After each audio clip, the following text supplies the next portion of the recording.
Good morning बच्चों। Test 3 में level 2 के ऊपर एक क्वेश्चन नंबर 13 है। काफी प्यारा सा क्वेश्चन है। क्वेश्चन देखते हैं। क्वेश्चन कह रहा है find minimum value of the force F acting on the cubical block. भाई जैसे दिखाया गया है इस क्यूबिकल ब्लॉक के ऊपर लगने वाला यहाँ पे फोर्स की वैल्यू मिनिमम क्या होगी, for which block just about to topple without skidding. भाई ये जो फोर्स लग रहा है उसके कारण ये ब्लॉक क्या हो, ऐसा लगे कि ये लुढ़क जाए स्किड करने से पहले, अर्थात कि ये स्किड ना हो, स्किड करने से पहले ये क्या हो जाए, लुढ़क जाए।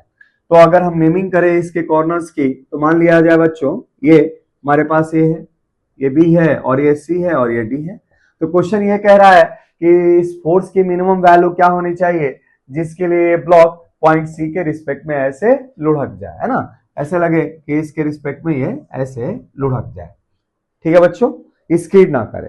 तो चलिए बच्चों क्वेश्चन को करते हैं। और अगर वो रही बात ऑप्शन की तो हमारे पास और 4 ऑप्शन है जिसमें से ऑप्शन सी क्या है बच्चों, सही है। तो क्वेश्चन चलिए सॉल्व करके देखते हैं कि फोर्स की मिनिमम वैल्यू mg/2 कैसे आई जिसके लिए ब्लॉक इस पॉइंट सी के रिस्पेक्ट में ऐसे टॉपल कर जाएगा। देखते हैं बच्चों, सॉल्व करते हैं।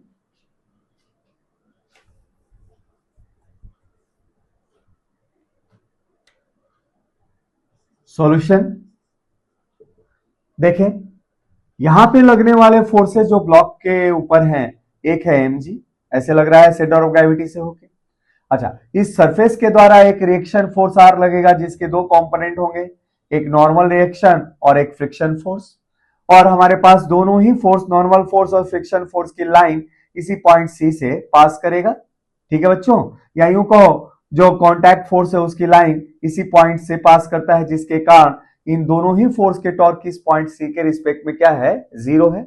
अब तो टॉर्क प्रोड्यूसिंग फोर्सेस क्या है इस ब्लॉक के ऊपर, तो एक फोर्स है बच्चों एफ जो टॉर्क प्रोड्यूस कर सकता है, और एक फोर्स है ग्रेविटेशनल फोर्स mg जो एक टॉर्क प्रोड्यूस कर सकता है पॉइंट सी के रिस्पेक्ट में।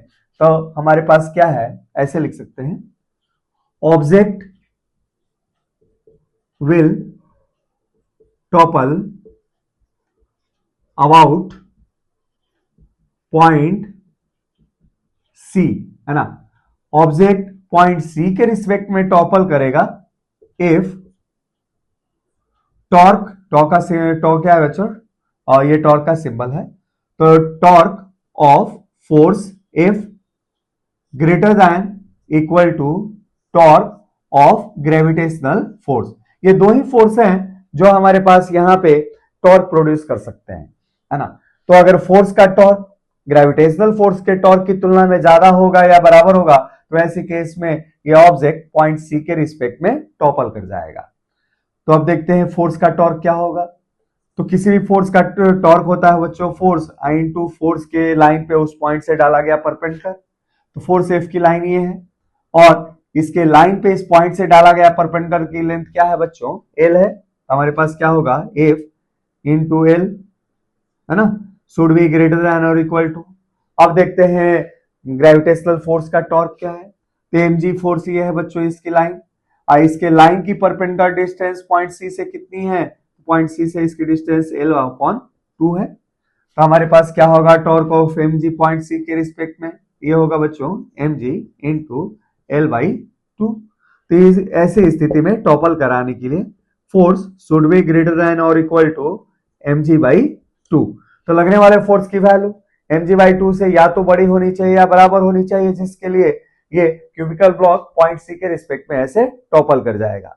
लेकिन हमारे क्वेश्चन में मिनिमम वैल्यू पूछा गया है, तो इस इनइक्वालिटी से हम लिख सकते हैं क्या, देयरफॉर फोर्स की मिनिमम वैल्यू आएगी आपके पास कितनी आ जाएगी बच्चों, mg/2, क्योंकि सारी की सारी वैल्यू mg/2 से बड़ी होनी चाहिए। तो जो इक्वल वाला सिंबल है वो क्या देगा, मिनिमम वैल्यू की वैल्यू देगा। तो इस तरीके से फोर्स की मिनिमम वैल्यू क्या आएगी, mg/2।